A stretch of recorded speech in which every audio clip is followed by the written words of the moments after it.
سلام، به یک ویدئوی دیگه از کانال بوفدانا خوش اومدی. اگر مثل من عاشق جغد هستی باید بگم که این ویدئو درباره این مخلوقات جذاب و دوست داشتنیه و دعوتت میکنم تا انتهای ویدئو همراه هم باشی. من جغدا رو دوستشون دارم چون زیبا و گوگلی‌ان، چشماشون خوشگله، در شکار حرفه‌ای‌ان، سایلنت پرواز میکنن، تمیز هستن و تکامل پیشرفته‌ای دارن.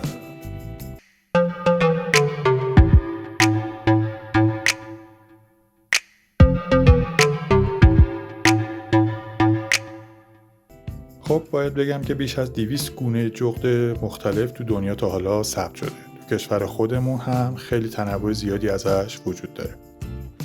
جغدا همه جای دنیا دیده میشن به جز قطب جنوب. جغدا شامل 3 تا خانواده هستن: جغدای برفی، جغدای انبار و جغدای راستین.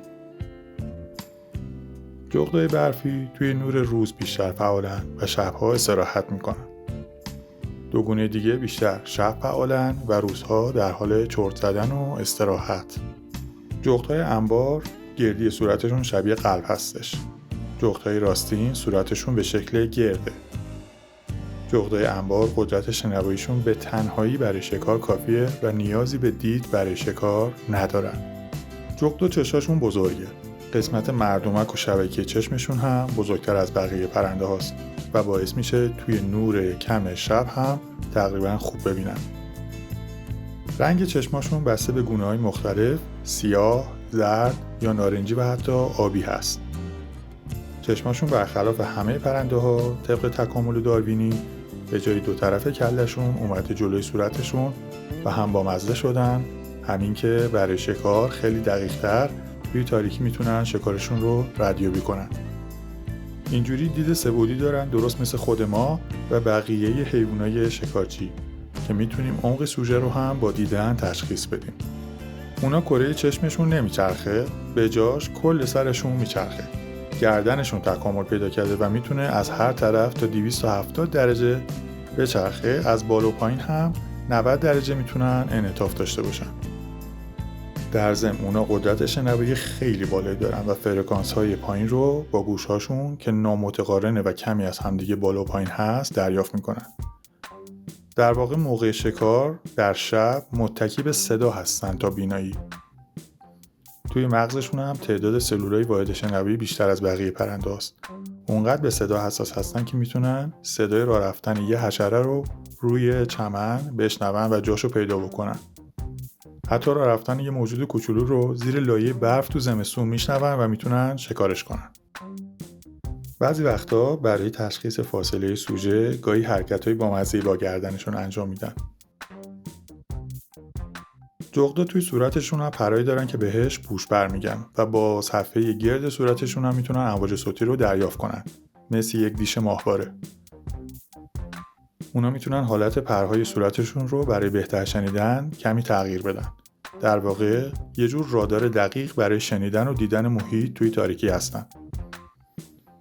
بیچاره شکار جغد دقیقاً وقتی متوجه حضور جغد میشه که دیگه توی پنجه های پرنده گیر افتاده. جغدا 2 مدل پر دارن. لبه جلویی بالشون پرهای سفت و محکم داره و پرهای پشت بالشون 2 ردیف خیلی نرم هست تا موقع پرواز هوا رو دچار آشفتگی یا توربولانس نکنن. این کمک میکنه که سالم ترین پرواز رو داشته باشن و مثل شبح بالای سر طعمه ظاهر بشن. یه ویدیو توی کانال BBC نشون میده که توی آزمایشگاه آکوستیک تست شده و ثابت کردن که پرواز جغد 0 دسیبل صدا داره و کاملا ساکته. به عنوان غذا اونا خزنده‌های کوچیک، جوندگان، حشرات و سایر پرنده‌ها رو شکار میکنن و بعضیاشون حتی میتونن ماهی بگیرن. معمولاً کم پیش میاد که به حیوانات بزرگتر از خودشون حمله کنن، اما گاهی دیده شده که بتونن مرغابی، میمون یا خرگوش شکار کنن. جغدا معمولاً شکارشون رو بدون جویدن یا پاره کردن کامل میبلن. اونا بیشتر قسمت‌های غذا رو هضم میکنن، اما قسمت‌هایی که نمیشه هضمش کرد مثل استخوان‌ها، خز یا پر به شکل یک توپ با حرکتی شبیه به عدسه بیرون میدن که بهش ریگورتاژ هم میگن. اونا مرتب خودشون رو تمیز میکنن و برنامه منظم حمام دارن. برای همین به ندرت شما آلودگی و غبار رو روی بدنشون میبینید. قدیمی ترین فسیل جغد که پیدا شده قدمتش 58 میلیون ساله و نشون میده که این پرنده راه طولانی رو برای بقا طی کرده و با همه شرایط زیستی کنار اومده. اما توی سالهای اخیر با تغییرات اقلیمی به خصوص در نواحی گرمسیر زیست این پرنده هم مثل بقیه حیوانات دچار تهدید شده و همه میدونیم که حذف یا کاهش یک حلقه شکارچی مفید در طبیعت چه آسیبی رو برای حضور آفات یا حیوانات موذی وارد میکنه. حضور جغد شاخص مهمی از تنوع محیط زیست هستش. جغدها رابطه طولانی و پیچیده‌ای با انسان به اندازه هزاران سال دارن.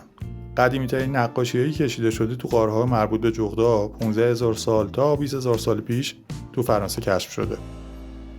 نقاشی دیواری و بقایای جغد مومیایی شده در مقبره‌های مصر باستان هم دیده شده. اونا در طول تاریخ و در همه فرهنگ‌ها مورد توجه بودن. از احترام تا ترس، از تحسین تا آزار.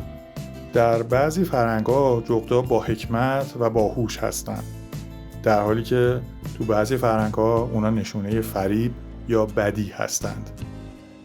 اینکه حس بدی در مورد جغدها وجود داره احتمالاً به خاطر زندگی شبانه اونهاست.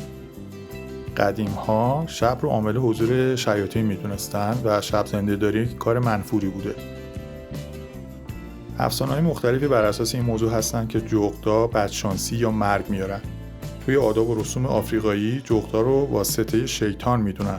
خیلی از این خرافات تا امروز هم ادامه داره. جغد توی فرهنگ قدیمی ایران پرنده دانا و آگاه بوده و به نوعی از جغد مرغ حق هم میگفتن. از زمان بچگی ما هم توی کارتون‌ها همیشه نقش شخصیت متفکر و خردمند رو جغد داشته. قدیم‌ترها وقتی توی یک مزرعه کشاورزی جغد دیده می‌شده بقیه بهش تبریک می‌گفتن، چون با از بین بردن آفات مزرعه‌اش موجب برکت بیشتر می‌شده.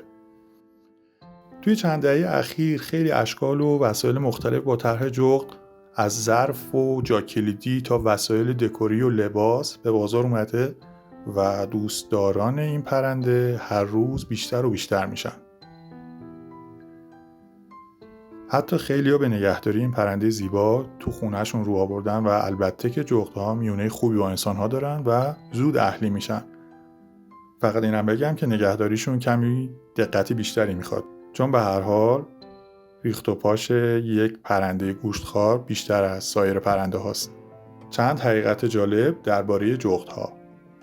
کوچکترین جغد جهان جغد الفه که قدش زیر 15 سانته و وزنش فقط 40 گرمه. بزرگترین جغد جهان جغد ماهیگیره که 2 متر طول بال داره. بزرگترین گونه جغد در ایران به شاهبوف معروفه، از گونه اوراسیایی هستش و قدش حدود 70 سانته و طول بالش حدود 1.5 متر. جغدا میتونن آواز بخونن، سوت بزنن و حتی جیغ بکشن. جغدا میتونن صدای حیوانات دیگر رو مثل مارها، گربه‌ها و سنجاب‌ها تقلید کنن تا شکارچی‌های دیگر رو بترسونن. سرعت پروازشون میتونه تا 60 کیلومتر بر ساعت برسه.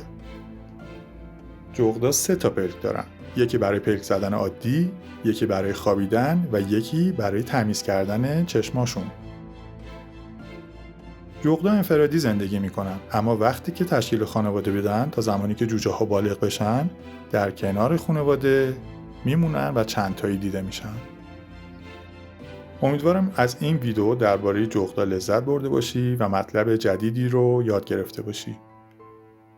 به خصوص که این سالها بیشتر ما هم درست شبیه جغدا تا صبح بیداریم و توی اینترنت میگردیم. درسته؟ ازت میخوام برای حمایت از من کانال رو سابسکرایب کنی و اگر از ویدیو خوشت اومده لطفاً لایک فراموش نشه. حالا تو بگو تا حالا جغد رو از نزدیک دیدی؟ اگه تجربه‌ای داری برام بنویس. ممنون که تماشا کردی. تا ویدئوی بعدی، خدا نگهدار.